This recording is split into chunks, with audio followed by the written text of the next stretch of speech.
Buenas, pessoal, bem-vindos ao podcast Dissecando Personagens. Aqui, em cada programa, a gente vai escolher um personagem de filmes, séries e animações e falar sobre ele durante 20 minutinhos, pensar em quem é esse cara nas suas camadas mais profundas, olhar com um olhar diferenciado sobre ele e tentar entender esse ser que, eu sempre digo, é um ser real, porque um personagem ele pode mudar a vida de uma pessoa, às vezes, mais do que gente viva que a gente conhece por aí. Um personagem é um ser vivo. Mas vamos falar disso depois. E enquanto isso eu quero me apresentar. Eu sou o Cristiano Ribeiro e trabalho com criação de personagens. Sou apaixonado por isso. E está aqui junto comigo o René Miller. É isso aí, eu sou o René, sou diretor, trabalho com produção de vídeo, escrevo roteiro e, por consequência, crio personagens e sou um curioso que gosta de filmes e séries e histórias. E aqui no Universo Expandido, a ideia justamente é pensar em seres, pensar em personagem. E para começar esse programa, não posso deixar de falar da Morri de Ranço, que é a empresa que nos patrocina aqui. É uma empresa sensacional que basicamente vende ranço. Ela é incrível. Tu pode procurar no Instagram como Morri de Ranco, tudo junto.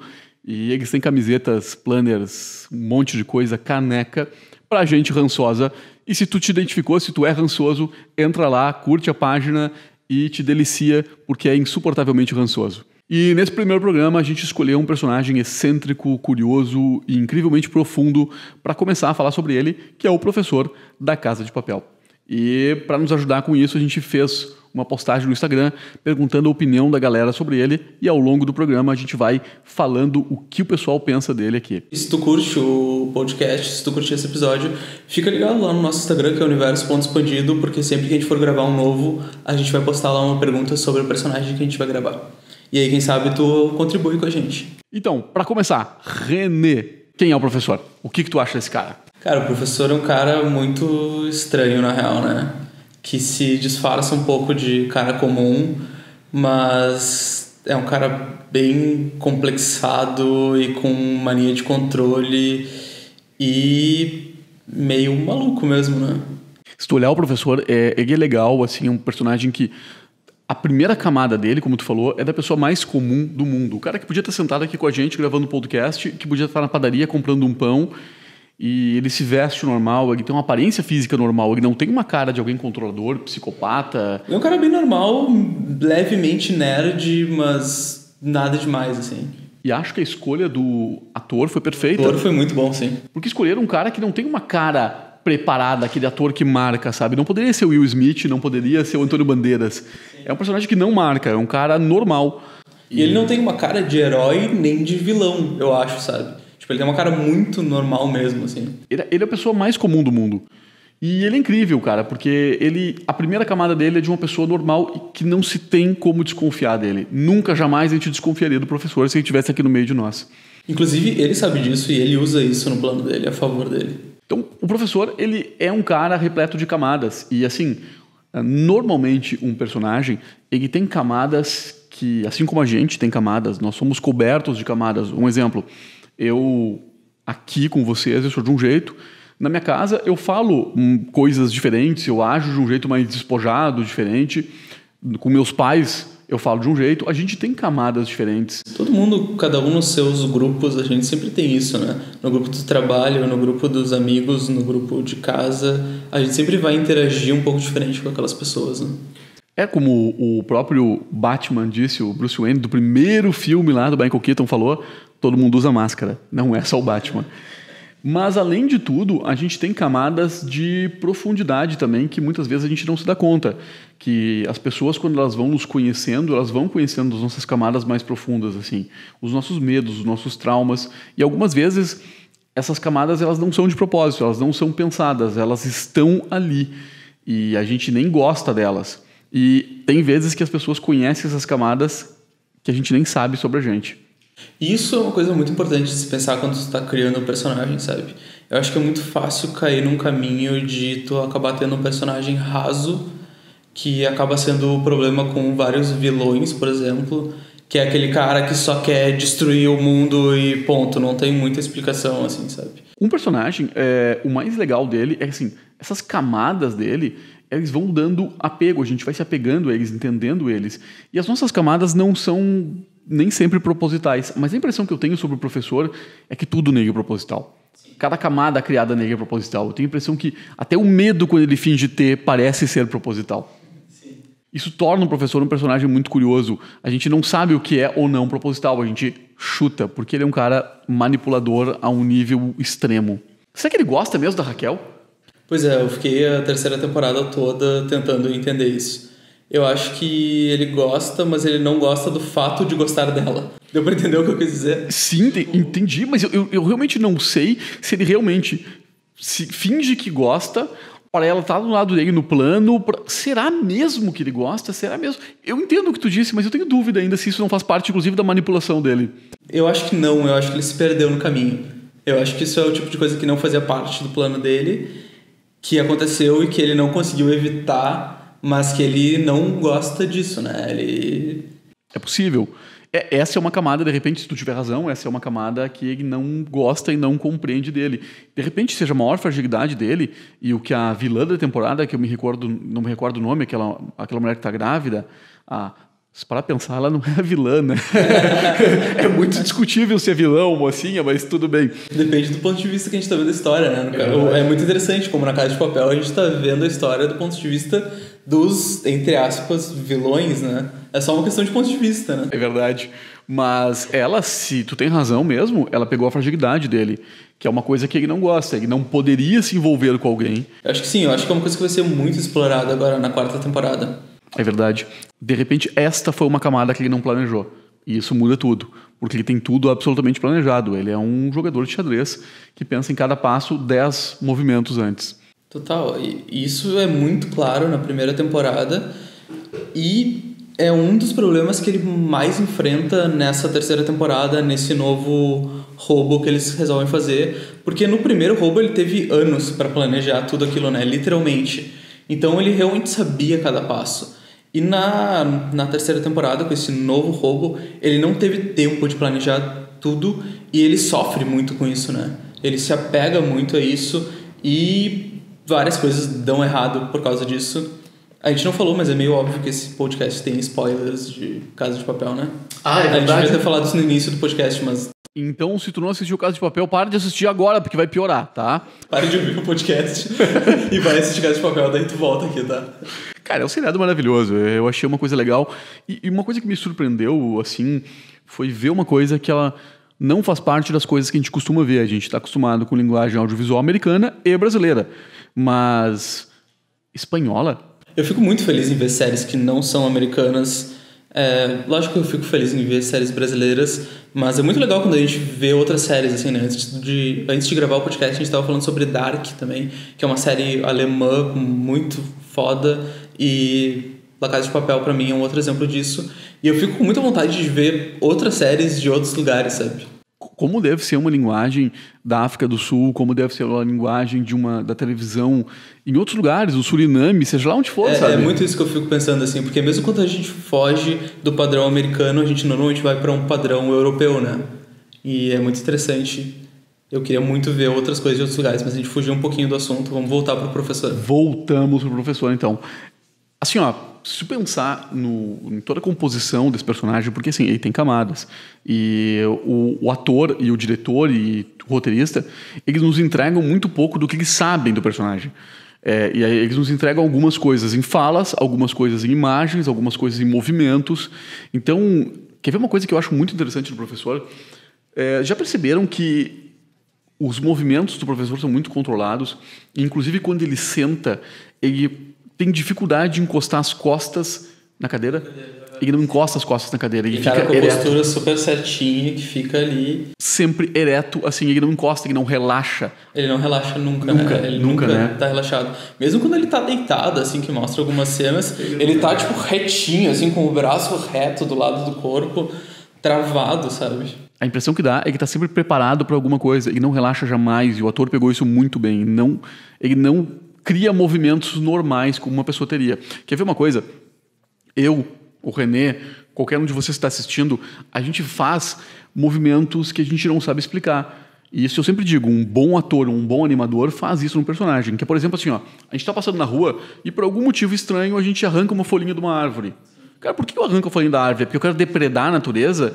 Não, eu não sei por que eu arranco. Ou então a gente toca numa parede. A gente bate o pé quando a gente tá parado, a gente fica olhando para as coisas que às vezes não são o nosso foco. Tipo, a gente tá conversando, mas a gente olha pra parede, a gente olha pra janela. E o professor não tem isso.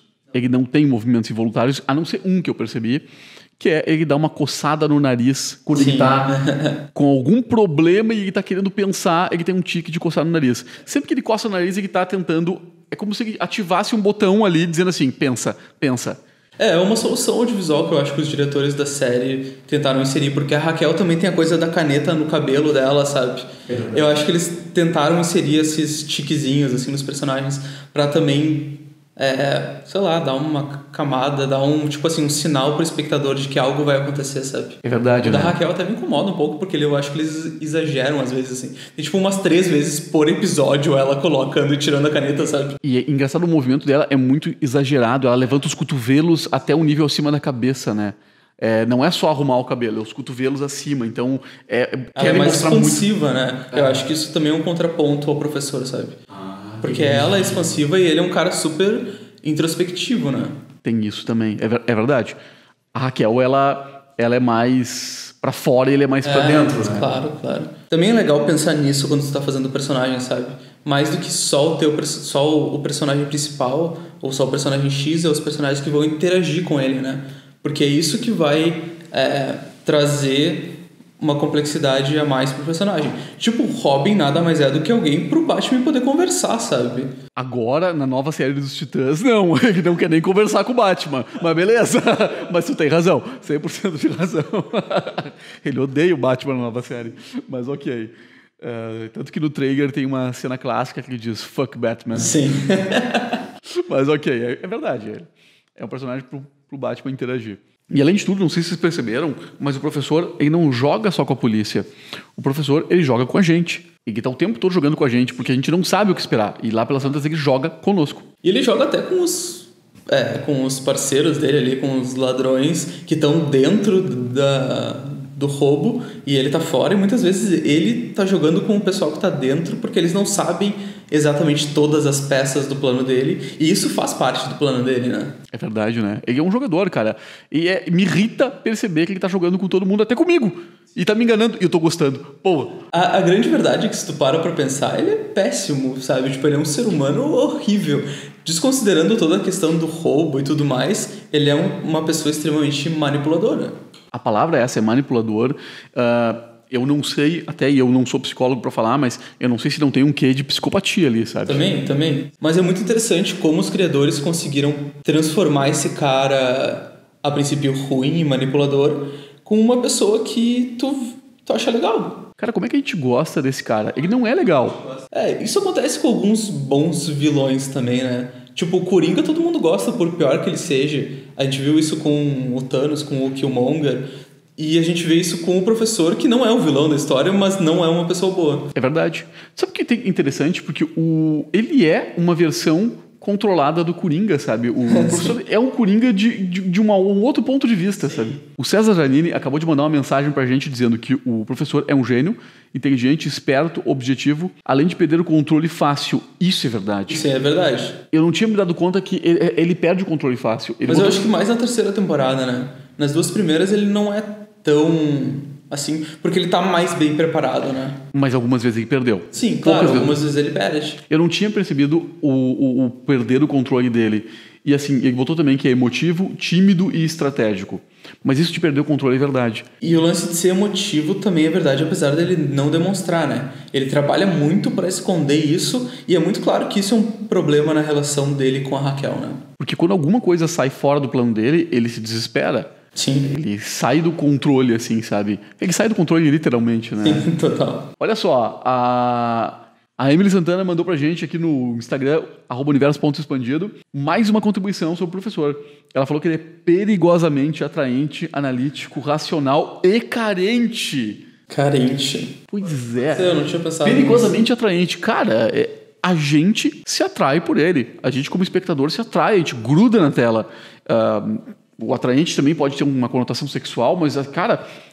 E o psicopata, eles costumam ser atraentes também. É verdade, sim, é um ponto. Mas carente, será que ele é carente? Agora eu fiquei pensando. Cara, eu acho que sim, eu não tinha pensado sobre isso, assim.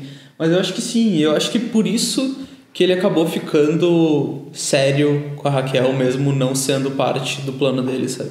Porque ele realmente achou em alguém algo que ele não tinha antes, que era carinho, amor. É verdade, é verdade. E tem uma outra coisa sobre a carência, que é o seguinte: ele jamais, na minha opinião, conseguiria ficar muito tempo numa ilha aproveitando o dinheiro dele. Ele ia precisar, porque assim, ele ia precisar de atenção. Imagina tu ter um jogador de futebol sensacional sentado jogando videogame. Não, cara, ele quer jogar. Ele quer ser o melhor do mundo. Então eu acho que tem uma coisa assim, a desculpa que da Tóquio ter chegado ali, de repente foi o jeito que ele deu de sair do lugar e criar outro plano genial. Ele não ia conseguir. Se tu parar a pensar na personalidade dele, ele jamais conseguiria ficar parado. Faz sentido. Talvez ele não fosse realmente desaparecer por muito tempo, né? Carente, não de repente daquela carência normal das pessoas de precisar conversar, mas carente de uma atenção bizarra. Carente de ser o maior ladrão do mundo. Isso também tem muito a ver com o que a gente vê de alguns psicopatas famosos, que eles deixam pistas de propósito porque eles querem que as pessoas saibam que eles fizeram aquilo, sabe? Então, carente entrou bem aqui. Bom, a gente tem um quadro aqui chamado Arquétipos do Zodíaco, uma brincadeirinha querida com os nossos cavaleiros do Zodíaco aqui, que na verdade a gente tenta dar uma olhadinha pelo viés da psicologia do Jung, principalmente, um dos grandes psicólogos que teve, que fala sobre arquétipos. O que são arquétipos? Arquétipo, segundo Jung, é quase como se fosse uma roupa, um papel, na verdade, que ao longo das eras a gente vem vestindo um papel que cada um de nós atua na sociedade. São formas de atuar na sociedade e que cada um de nós tem uma ou outra. Por exemplo, o arquétipo da mãe, o arquétipo do pai, o arquétipo e assim por diante. Papéis que a gente atua na sociedade. René, que arquétipos tu acha que o professor tem? Detalhe importante, nenhum de nós tem um arquétipo só. Um personagem sempre é muito pobre quando tem só um arquétipo. Nós temos vários. O que tu acha sobre ele? Cara, eu acho que ele se disfarça de cara comum, mas ele tem uma coisa de governante ali. É verdade. Muito forte. Porque o governante tem essa coisa de ser o controlador, né? De querer mandar no negócio. E o cara comum é o que ele se disfarça ali de... Como a gente falou bastante no início já do podcast. E o que tu acha? O que tu ia dizer? Eu acho que ele tem um quesinho suave de o louco, sabe? Aquele cara inconsequente que vai... Mas um quesinho suave, sabe? Eu acho que a ação dele parece com o louco, mas no final ele é um governante. O jeito de agir louco, mas um governante. Eu acho que ele quer ser um sábio. Ele quer ser um sábio. Porque ele tenta ali planejar tudo com os maiores detalhes possíveis para parecer, pelo menos para os parceiros de crime dele, que ele é o sábio da história. É verdade. É mesmo, concordo bastante. E ele tem um quesinho ali de protetor, sabe? Ele também protege não necessariamente o mundo, mas protege os deles. Ele tem uma coisa assim de ser o paternal com os deles. Aquele protetor, sabe? Aquele cara que provém para quem tá perto. É bem isso. E vai de encontro ao que tu disse antes, de que todo mundo tem vários arquétipos, né? Às vezes é mais para um lado, mais para outro, mas todo mundo tem um pouquinho de várias coisas, assim. E personagens complexos, personagens bons, tem isso também neles. É verdade. E agora viemos a um outro quadro, que é um quadro divertidinho, que é What If? E se... What If? Falei certo? É isso aí mesmo? Eu acho que é What If. What If? E Nosso inglês não é maravilhoso, mas é o IC. E se o professor não fosse este personagem, se por acaso ele tivesse seguido outro rumo na vida dele, o que daria para o professor fazer? O que ele seria num universo paralelo, por exemplo? O que tu acha, René? Cara, eu acho que ele seria um cara tipo... Não sei, o Mark Zuckerberg ou o Elon Musk, dono de uma mega corporação com coisas meio bizarras acontecendo por trás, assim, que a gente não sabe direito o que tem, mas... tá ali. É um bom ponto de vista. Eu não sei se ele não ia cansar um pouco disso. Eu acho que, de repente, ele fosse cansar. Mas sim, eu acho que sim. Eu acho que a primeira coisa que eu pensei, eu diria, ele seria um professor. Não. Acho que não. Acho que não, cara. É muito pouco pra ele isso. Eu acho que ele tem um cara... Eu vejo ele como um cara de escalada. Ele quer escalar, ele quer subir sempre. E um professor, ele vai ficar sempre ali como coadjuvante do aluno dele. Um professor, como diria o Yoda, ele é o que o aluno se torna. E não, cara, eu acho que ele ali não quer ser coadjuvante de ninguém. Não mesmo, ele quer ser o principal. Eu vejo o professor como um político. Eu acho Pode que ser, é verdade, faz sentido. Certamente seria um vereador, depois entraria como deputado. E sabe como é que ele entraria na presidência da República? Como? Cara, eu não consigo imaginar o professor ganhando uma eleição. Eu consigo imaginar o professor fazendo um conchavo para entrar como presidente da Câmara e ele vai conseguir derrubar o presidente e o vice de alguma forma e ele vai entrar como presidente ali, interino. E aí ele vai. Até imagino os quadros assim na casa dele com os papel colado, todos planos assim pra fazer isso. Eu tenho um outro what if pra ti que é: e se ele tivesse sido preso? O que tu acha que ia acontecer? O que tu acha que ele ia fazer? Cara, essa... No final da segunda temporada, ele é preso. É tão louca essa tua pergunta, porque eu jamais tinha pensado, eu não consigo imaginar um professor preso. É verdade. Bom, eu imagino muito, eu comecei a imaginar cinematograficamente, ele na cadeia, lavando as roupinhas dele, assim, na pia. Tranquilão, com a posturinha certa ali. Eu acho que em poucos meses ele ia ser o chefão da prisão dele e ia estar planejando como sair de lá. Concordo, eu acho que ele ia ter um plano... Cara... Eu acho que ele já tem um plano pra sair da prisão. Dá uma quinta temporada maravilhosa. Imagina uma quarta temporada com o plano dando errado e sendo preso, e uma quinta na cadeia, como se fosse aquele seriado de... Tipo Prison Break, assim. Tipo Prison Break. Cara, pô, deu. Inteligência estratégica do professor. Olha só, então a gente já tá dando ideia aí, então se vocês quiserem copiar aí o pessoal que tá fazendo a Casa de Papel, tá aí a quinta temporada de vocês. Tenho certeza que eles estão ouvindo agora o podcast. Óbvio que estão. Então um abração aí pro pessoal que tá fazendo a Casa de Papel, pro diretor, pros atores. Cara, seria maravilhoso. Sim, cara, e acho que ele não faria um plano de fuga, acho que ele não dominaria a prisão pela força, mas sim assim, ó, ia convencer, tu vem comigo, eu tenho um plano maravilhoso, tu vem comigo e pra isso tem que ser uma secla. E ele é o cara que sabe usar os outros contra os outros, assim, né? Pegar um grupo e manipular esse grupo para atingir outro grupo e por aí vai. E certamente ele ia estar atingindo os policiais, os guardas e o diretor da prisão, sei lá. É verdade. E sem ninguém perceber, um dia ele ia estar na rua. Olha, isso dá uma baita temporada. Gostei. Sim. Vamos encerrando, então, por hoje esse episódio do podcast Dissecando Personagens. Cara, eu acho que é uma experiência muito legal pensar em personagem. E disseca personagem na tua casa, começa a assistir um programa e começa a pensar e olhar as camadas dele, porque, cara, a gente fica chato pra cacete fazendo isso, mas é legal pra cacete ser chato. É verdade. Tu começa a analisar todos os personagens que tu assiste, assim, meio subconscientemente e conscientemente. Mas é muito legal, é muito divertido e é muito importante pra quem quer fazer história, pra quem quer criar histórias, quer criar personagens. Naturalmente, assim, quando tu tá, sei lá, aprendendo a tocar uma música, tu não sai inventando a tua música, sabe? Tu toca a música de outras pessoas. E é muito legal quando tu quer criar um personagem, tu analisar os outros personagens de outras pessoas. E a gente, de novo, quer agradecer a Morri de Ranço, que é patrocinadora desse podcast. É uma empresa maravilhosa e uma empresa rançosa pra caramba. Curte lá. É demais, procura lá. E também fazer um merchan também de um produto incrível que a gente tem. Claro, eu sou suspeito pra dizer, o René também, né? Mas o Universo Expandido tem um curso de criação de personagem à distância que é sensacional. Porque não é só baseado em vídeo, ele tem 3 horas de vídeo, mas tem junto uma caixa que vem com um livro sketchbook, vem material de desenho, vem... Meu Deus, o que mais vem, René? Tem um estojo também, super massa, com lapiseira, caneta, grafite. Tem 2 joguinhos que te ajudam a criar personagens, a soltar a imaginação e por aí vai. Massa pra escultura, material pra escultura também. E o melhor de tudo é que tu pode comprar todo esse kit, mas pode comprar por um valor bem menor, partezinhas dele. Então, vale a pena, entra lá, universoexpandido.online e te diverte. Além disso, a gente tem alguns artigos escritos, textos, podcasts. Vídeos e mais vídeos e muitos vídeos no nosso Instagram. Nos acompanha lá. E é isso aí, pessoal. Foi um prazer estar aqui com vocês e aguarda o próximo Dissecando Personagens e a gente quer sugestões de outros personagens. Manda aí sugestões pra gente de quais personagens tu quer que a gente disseque. E quando tu mandar a sugestão, já fala um pouco sobre o personagem, porque quem sabe a gente já lê aqui também a tua mensagem sobre esse personagem. Fechou, pessoal? Um grande abraço a todos. Um bom dia se for dia, boa tarde se for tarde, boa noite se for noite. Abração, até mais. Tchau.